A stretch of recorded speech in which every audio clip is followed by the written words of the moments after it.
So next up we have Raino, who is going to talk about MariaDB replica for ERPNext failovers. Hello. Yeah. Good evening, everyone. I hope everyone is having a brilliant day today. So we have a lot of unique talks. Yeah, we were having a lot of unique talks, and What was it, right? so it's I'm really grateful for this opportunity, so that I get to learn a lot today. Actually, so I'm Jay Prakash. So I'm from Tridos Tech, Chennai. So what over the last 6 months, so what our presentation is mainly on about is over the last 6 months with our conversations with enterprise level customers. So what they are interested in is not just a quick and accurate implementation of an ERPNext solution, but also they are very keen on the database, BCP, DCDR, the failover, concurrencies, and other clustering, etc. So while most of this is covered in Frappe Cloud, most of our enterprise the leads that we get, they are more interested in having their own. So they are usually having their own hosting solutions in which they already have their inbuilt ecosystems still running. They prefer an on-premise solution in which include multi databases and dockerizations, virtual machines, and etc. So this made us to think, why can't we achieve the same by taking the MariaDB Community Edition? The result of this is this presentation that we are going to present. So we will be going through the configurations required to make the replication and failover process. Okay. Good evening, everyone. So I believe in the last you can hear me, right? Okay. First of all, thanks to Jayaprakash. And my name is Raino, as he said. We are from Tridots. We are a software development company based out of Chennai. So today, basically, what we are going to say is there are various types of replications in MariaDB.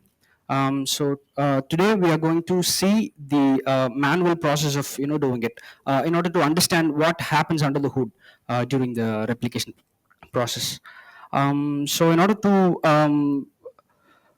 know, first of all, we should know what is primary secondary replication.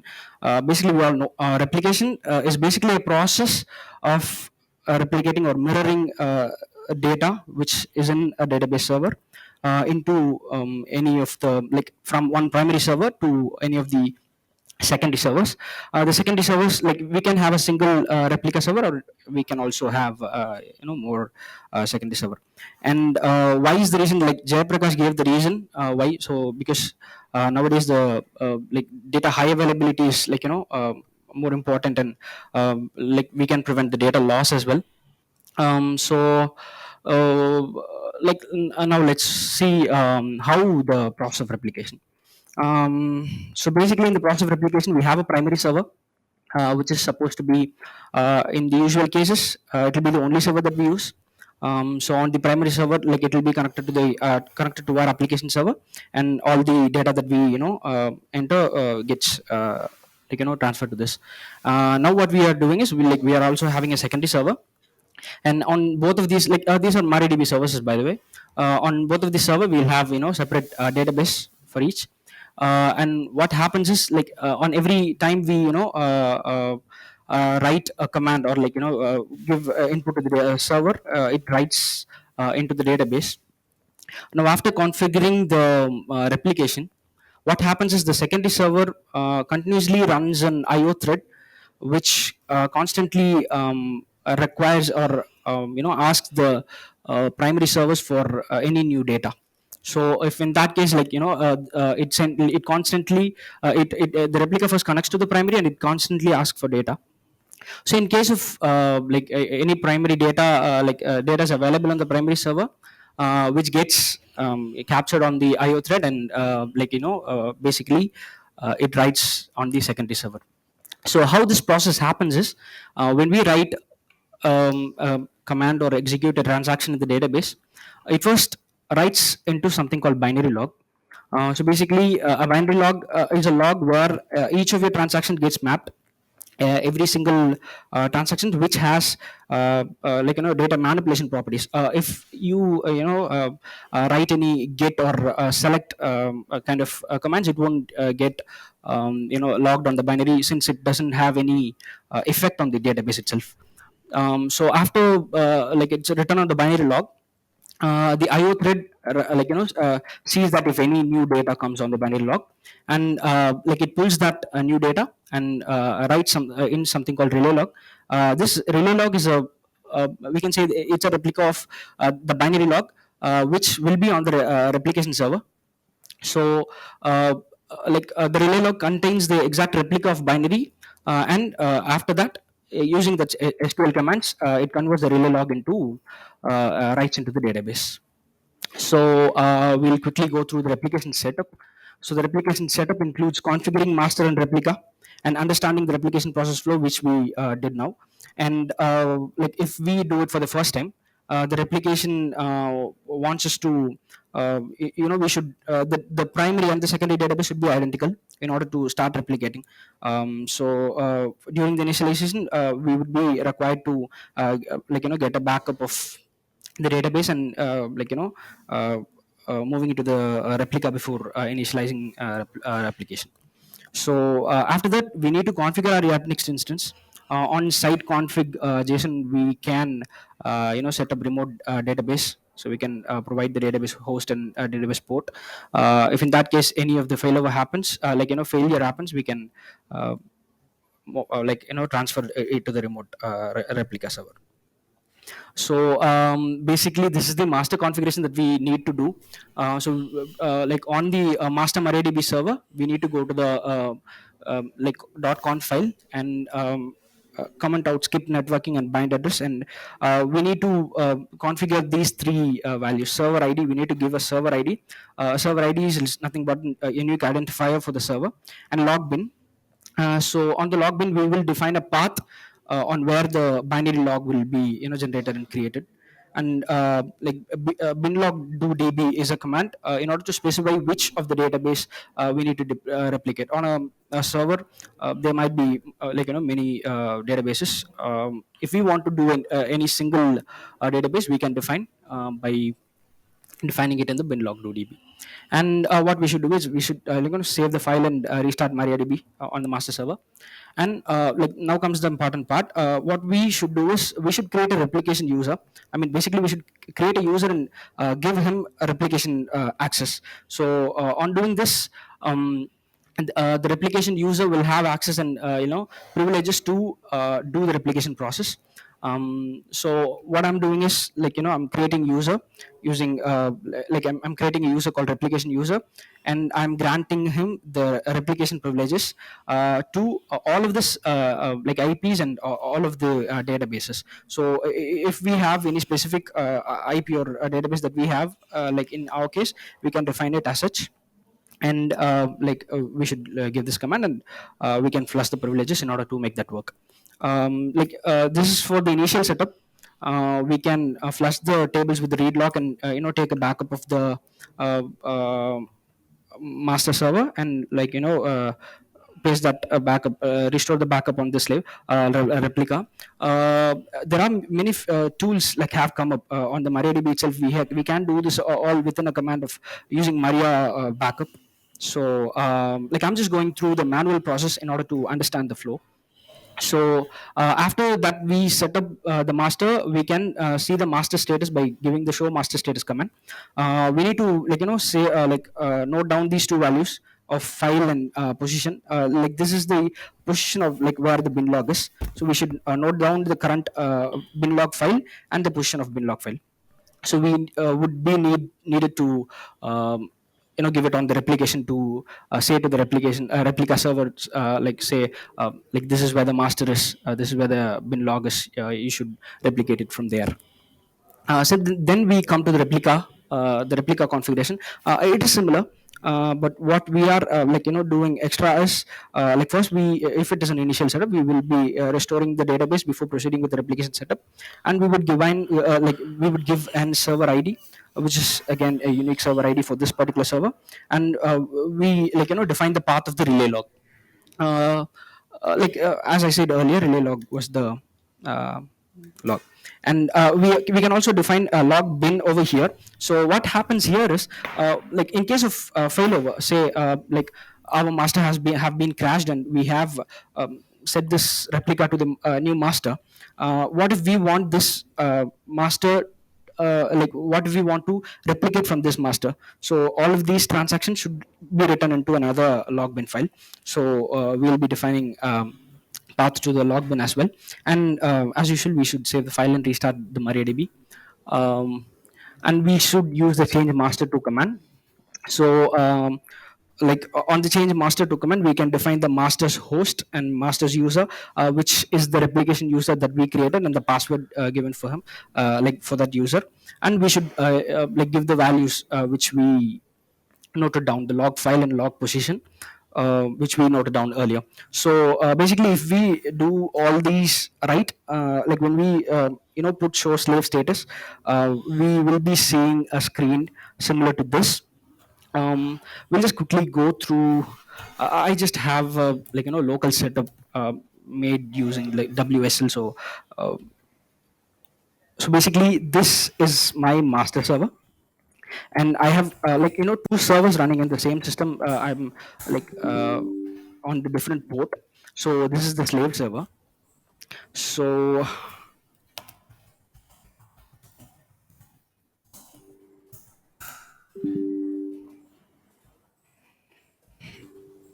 now it's showing the current bin log file and path of here, and like I have configured the replication already.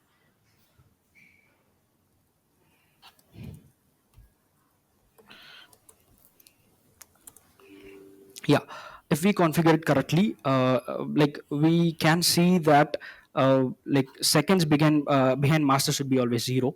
So if in that case, it means like we are in track with the master server. And also the slave IO state should be waiting for master to send an event. Basically, it is waiting like a master to send an event in order to replicate. So I have a local bench now on the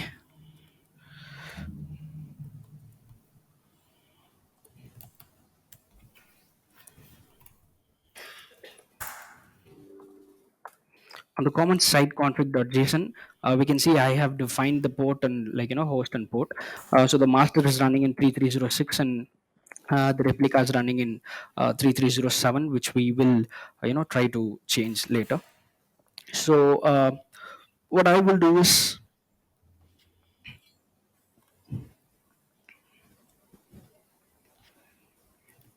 first of all, we'll see.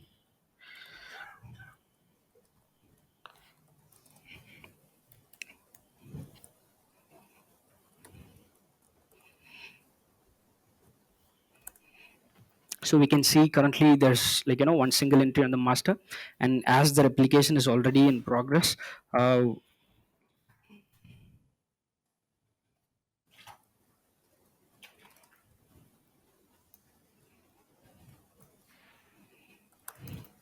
we can see that it replicated. Now what we'll do is we'll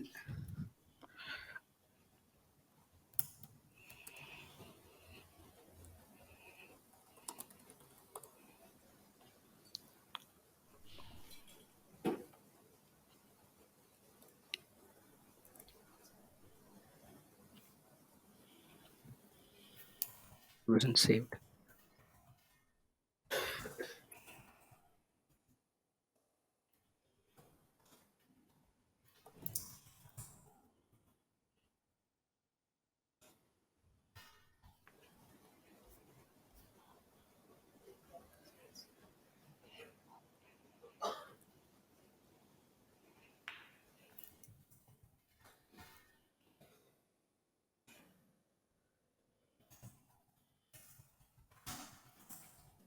I don't know why first. We haven't started the bench yet.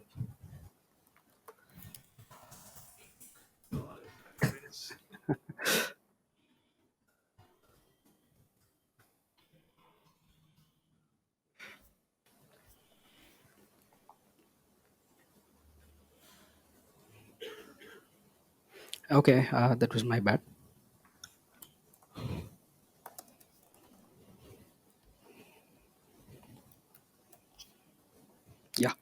um, like we can see that on the master, and if we go to the slave, we can see like that was replicated on the slave as well, replica as well. So now what we'll do is we'll try to make this replica as the new master. Say in any unfortunate cases like our master dies, so what we should do is we should first stop the slave, use reset slave. So after this, if we give it, like it's not like a replica currently. So what we can do is going to the new master, I mean the current master, and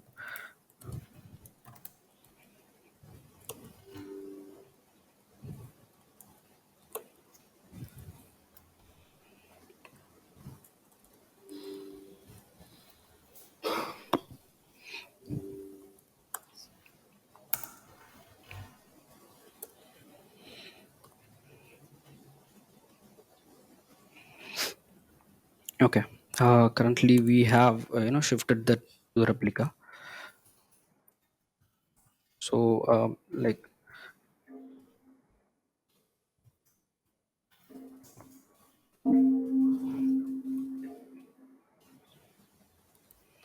we'll just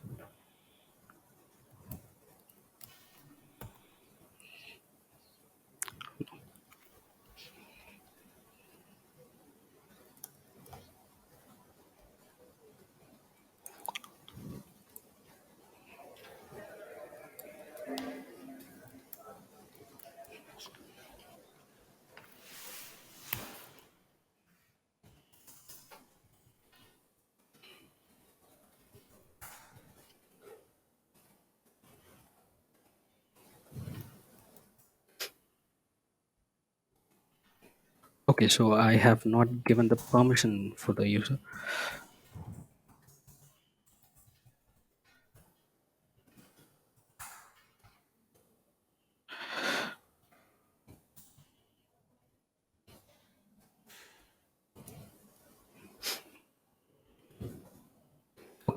So basically the idea is to that, like we can shift that, we can point out that remote like replica database, it should work. Currently that user has no permission, so like we need to give, and it would take a while. So we'll just go back to the slides then.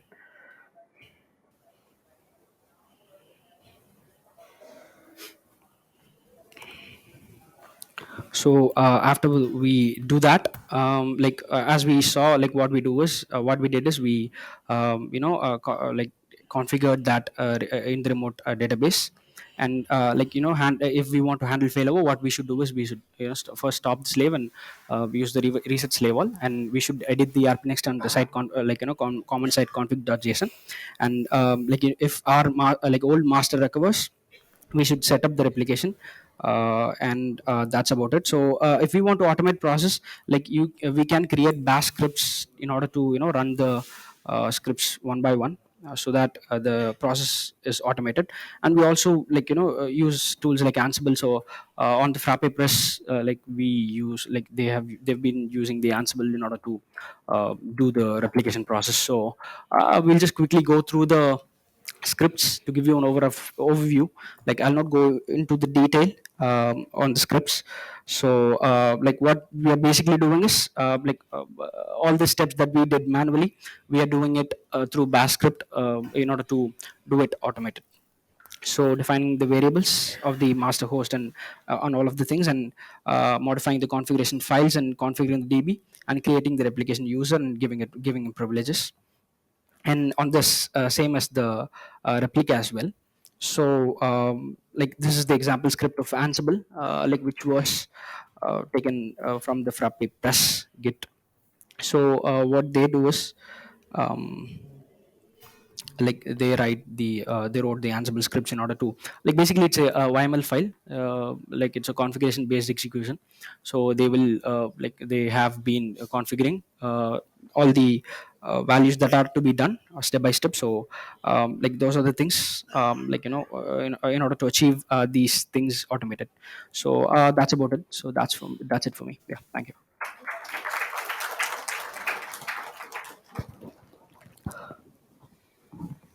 You any questions?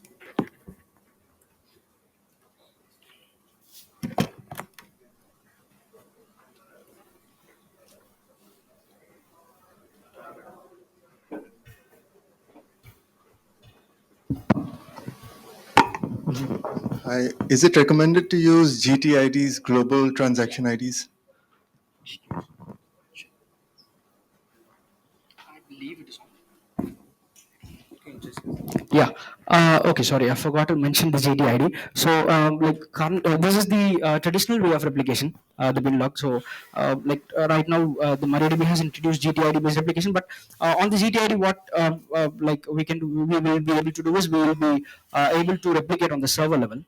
So, in order to, if we want to do on independent database level, it is recommended to use this traditional way. Thank you. Also, you're using bind address as the local host. Yeah. So that's for the local setup. So currently, Okay, great, yeah. great. So you would be specifying the Yes. IP, Yeah. IP okay. address. Or not at all, because it'll take the No, no. default. We will specify the IP address. Okay, thank you. Thank you. Any more questions? Okay. Thanks, guys.